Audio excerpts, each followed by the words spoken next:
Nah, Indonesia melakukan protes tentunya, dan itu adalah hal yang wajar. Biarkan kemudian federasi dan federasi masing-masing negara ini menyelesaikan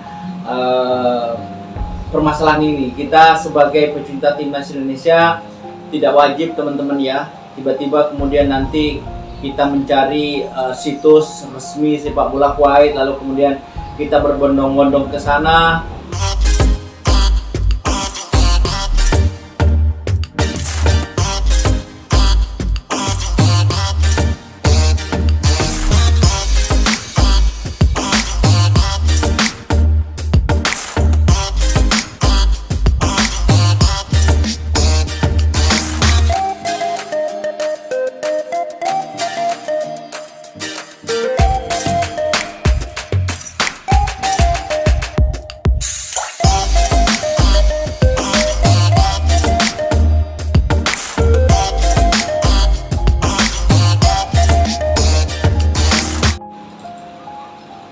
Assalamualaikum warahmatullahi wabarakatuh.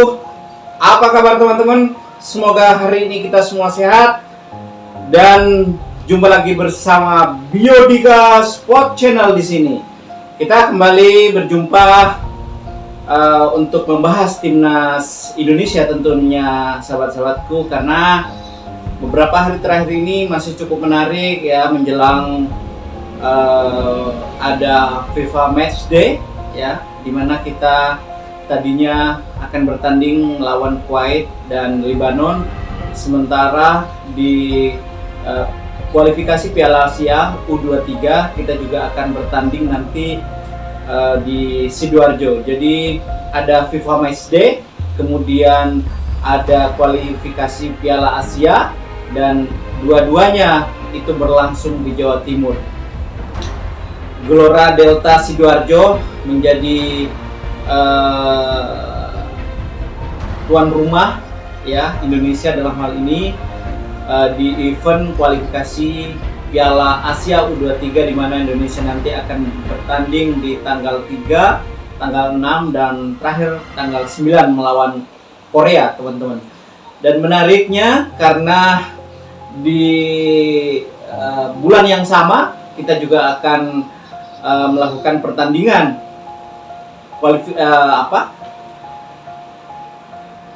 persahabatan begitu, FIFA Match Day. Namun ini tim yang akan bertanding adalah tim senior, teman-teman. Nah, mari kita bahas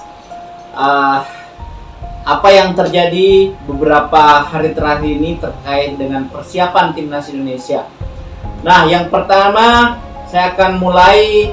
Kita tahu semua bahwasanya Indonesia sudah dipastikan kemarin ya, itu jauh-jauh sebelumnya Indonesia akan melakukan pertandingan persahabatan, teman-teman. Namun pertandingan ini tentu juga akan mempengaruhi peringkat Indonesia, di mana saat Indonesia berada di peringkat 118, sementara lawan kita Lebanon dan Kuwait jauh di atas kita. Nah, itu sebabnya begitu penting pertandingan persahabatan ini, karena nantinya akan bisa mendongkrak hasil jika Indonesia mampu memenangkan 2 pertandingan. Dan itu juga sangat penting menjelang di round 4 kita nantinya 3 bulan lagi ya, tepatnya akan juga bertanding hidup mati melawan tuan rumah Arab Saudi dan Irak tentunya. Oleh karena itu persiapan untuk bertanding dengan melakukan pemanasan terlebih dahulu, memantapkan strategi, ini sangat penting. Itulah sebabnya kemudian federasi memilih Lebanon dan Kuwait sebagai tim untuk berlatih bersama, begitu kan. Nah, sayangnya beberapa hari terakhir ini ada sedikit kendala yang sampai saat ini pun kita tidak tahu, tidak jelas juga apa yang terjadi dengan timnas Kuwait, karena tiba-tiba membatalkan ya. Sementara Indonesia amat sangat kecewa tentunya, karena pembatalan itu tidak disertai dengan alasan yang jelas ya, teman-teman ya. Karena tentu bukan hanya itu, Indonesia amat sangat dirugikan dari dari pembatalan itu. Di samping kita sudah menjual tiket, ada beberapa teman-teman sudah membeli tiket begitu, namun karena pembatalan ini tentu kita sangat kecewa. Nah, sejauh ini memang PSSI terus melakukan komunikasi dengan FIFA ya atas apa yang terjadi ini, pembatalan sepihak oleh Kuwait begitu teman-teman. Nah, Indonesia melakukan protes tentunya, dan itu adalah hal yang wajar. Biarkan kemudian federasi dan federasi masing-masing negara ini menyelesaikan permasalahan ini. Kita sebagai pecinta timnas Indonesia tidak wajib teman-teman ya tiba-tiba kemudian nanti kita mencari situs resmi sepak bola Kuwait, lalu kemudian kita berbondong-bondong ke sana kemudian melakukan protes. Itu tidak perlu teman-teman ya, karena kita netizen plus 62 ini kan begitu sangat mengkhawatirkan ya kalau mereka semua sudah mulai kecewa, dan bahkan tidak jarang mereka melakukan tindakan-tindakan yang tentu membuat nama baik Indonesia di mata dunia ini begitu sangat bisa jadi sangat tercoreng ya teman-teman ya. Oleh karena itu untuk kasus ini saya sarankan teman-teman semuanya harus bersabar dan tidak melakukan sesuatu atau provokasi-provokasi ya, biarkan semuanya diselesaikan oleh federasi dengan baik. Toh kita ada Indo Olahraga FIFA yang pastinya akan menyelesaikan semuanya dengan baik. Nah, tentu hal ini sangat membuat PSSI agak geram sedikit ya, terutama ketua federasi ya. Tapi ya mau diapa gitu kan ya, kita tidak bisa berbuat banyak kalau mereka tidak bisa ikut bertanding di sini. Nah, kabar yang terakhir berkembang ya barusan sore ini itu PSSI sudah mendapatkan lawan latih tanding begitu, meskipun tentu ini juga masih diperdebatkan oleh beberapa pecinta timnas Indonesia termasuk saya pribadi begitu ya, tetapi ya memang ini adalah langkah yang mungkin sebagian orang menganggap bahwa ini tepat ketika kita beberapa hari lagi tentu persiapannya juga cukup, mencari lawan tanding juga susah, maka kemudian dipilihlah Taiwan ya, timnas Taiwan siap untuk menggantikan Kuwait, meskipun kita tahu bahwa peringkat Taiwan ini sangat jauh dengan Indonesia 170 sekian ya kalau tidak salah ya, tapi ya kita harus bisa menerimanya, dan barangkali nantinya ini akan menjadi buah yang positif ya, sesuatu yang positif untuk menerapkan atau memantapkan strategi Patrick Kluivert untuk di dua pertandingan ini. Pertama, kita melawan Taiwan tentu lepas ya, karena kita tahu kualitas permainan Taiwan juga jauh di bawah Indonesia kalau kita melihat apple to apple dari setiap pemainnya tentu berbeda, dan ini juga pastinya akan membuat teman-teman timnas Indonesia merasa enjoy. Namun seperti tidak tertantang teman-teman ya, seperti lawan tanding yang tidak memiliki kualitas dalam tanda kutip seperti itu, membuat bisa jadi kemudian membuat teman-teman ini jadi tidak terlalu mengeluarkan kemampuan terbaiknya. Tetapi itu tergantung situasi di lapangan ya. Kadang-kadang kita memang bisa meremehkan lawan sehingga kemudian kualitas permainan kita tidak terlalu menonjol begitu. Oleh karena itu ini tugas staf pelatihan untuk menganggap semua pertandingan, dua pertandingan FIFA Matchday ini akan menjadi pertandingan sangat penting begitu teman-teman. Lalu kemudian saya juga ingin bagaimana mereka atau teman-teman yang sudah membeli tiket begitu. Jadi dijelaskan juga oleh federasi, dan bahkan juga banyak media juga yang sudah menjelaskan bahwasanya yang sudah terlanjur nggak ada masalah, ya teruskan saja. Kalau memang kita cinta timnas Indonesia, harusnya terus kita menonton ya ke lapangan, meskipun dengan kualitas tim yang berbeda begitu. Jadi kalau misalnya teman-teman mau tidak jadi menonton lah, itu juga bisa direfund teman-teman ya. Jadi jangan khawatir, menonton bisa langsung datang ke lapangan sesuai dengan tanggalnya, meskipun dengan pemain yang berbeda, timnas yang berbeda. Tetapi juga seandainya merasa bahwa jadi malas lah untuk di pertandingan itu, kita mau membatal saja karena pasti Indonesia tidak bisa tertantang kualitasnya nanti seperti itu, maka kita pun bisa merefund begitu atau meminta kembali melalui aplikasi Levin mandiri kalau tidak salah teman-teman ya. Jadi silakan, nggak ada masalah, nggak ada yang terugikan, hanya saja mungkin kita kecewa karena lawan tanding kita dianggap tidak memiliki kualitas atau tidak setara dengan timnas Indonesia. Tapi patut kita buktikan nanti di lapangan seperti itu. Nah, clear ya teman-teman ya.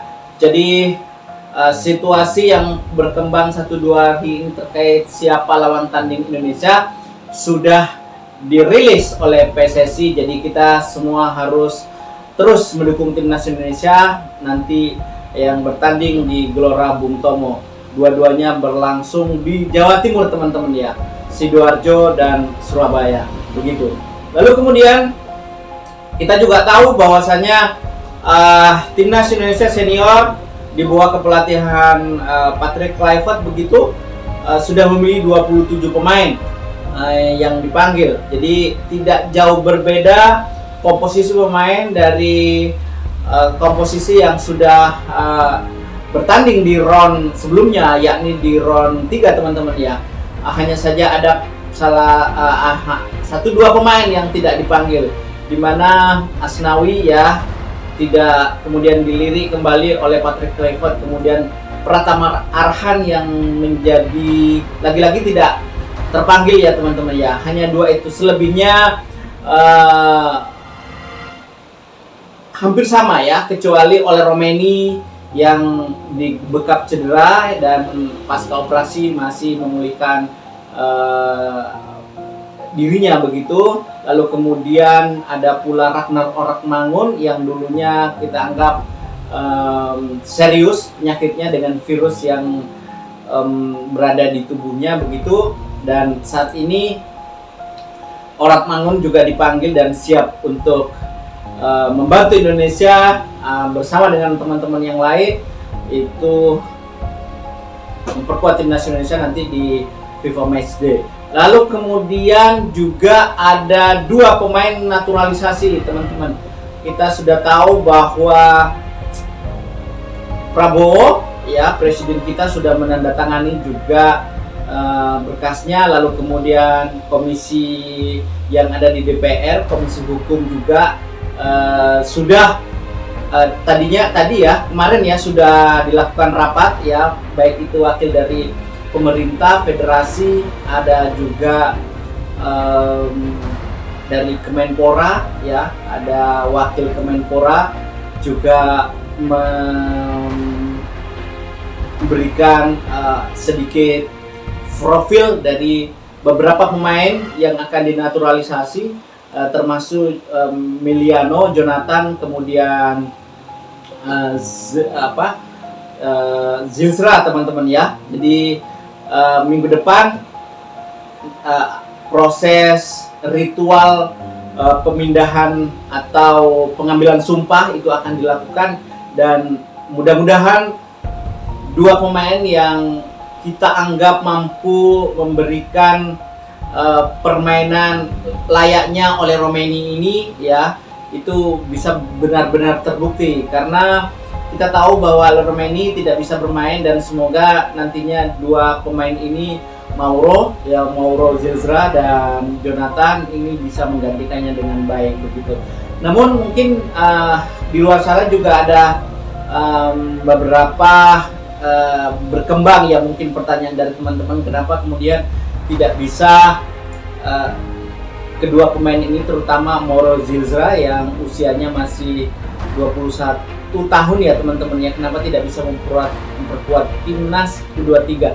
Nah, memang Mauro Zilzra ini tidak bisa memperkuat timnas Indonesia teman-teman ya, lantaran proses naturalisasinya juga tidak bisa menjangkau, di mana pendaftaran untuk pemain U23 itu jauh lebih cepat, dan tentu kalau didaftarkan sekarang tentu tidak minggu depan tentu tidak bisa ya, karena kita sudah mendaftarkan pemain yang akan bermain nantinya. Tentu kita berharap hanya Jonathan dan Mauro Zilzra ini bisa bermain di FIFA Matchday dan sehingga kita semua bisa tahu bagaimana kualitas pemain ini yang kita anggap nantinya akan menjadi kartu truf di laga pertandingan di round 4 nantinya di Arab Saudi teman-teman ya.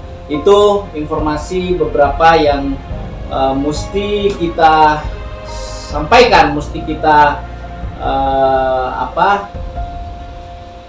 berikan kepada sahabat-sahabat semuanya yang barangkali dan tentu juga belum mendapatkan update informasi terkait dengan itu semua. Nah, oleh karena itu sekali lagi semoga pertandingan nanti, baik itu di pertandingan U23 di mana Jarod Penembak itu menjadi tim pelatihan kepala begitu, lalu kemudian di tim seniornya itu tidak lagi ada hal-hal yang membuat timnas Indonesia menjadi agak sedikit menurun semangatnya lantaran beberapa pemain yang cedera gitu kan ya, seperti yang terjadi pada Oli Romaini kemarin. Nah, mudah-mudahan kemudian dua pemain yang dinaturalisasi ini menjadi pemain yang betul-betul bisa diandalkan dan bisa nanti bermain pada saat kita butuhkan teman-teman ya. Oleh karena itu saya berharap teman-teman yang siap untuk mendukung timnas Indonesia selalu mendukung timnas Indonesia, dan apa yang terjadi dengan Kuwait membatalkan secara sepihak, jangan pernah menganggap bahwa mereka itu adalah tidak menghargai bangsa Indonesia sehingga kemudian membatalkan pertandingan ini, padahal kita sudah sangat menunggu. Tidak perlu seperti itu, karena ada hal yang penting, ada hal yang lebih pantas untuk kita perbincangkan di dalam negeri kita daripada hanya sekedar mempersoalkan ketidakhadiran Kuwait ya untuk berlatih tanding. Dan kita positif thinking aja bahwasanya Kuwait tidak bisa bertanding lantaran ada persoalan, tetapi bukan persoalan personal dengan bangsa Indonesia. Dan tentu kita semua sadar bahwa kita lebih penting untuk menjaga kondisi pemain-pemain kita menjaga suasana di dalam negeri terkait dengan timnas Indonesia kita agar semuanya berjalan dengan baik. Terima kasih, semoga video ini bermanfaat. Assalamualaikum warahmatullahi wabarakatuh.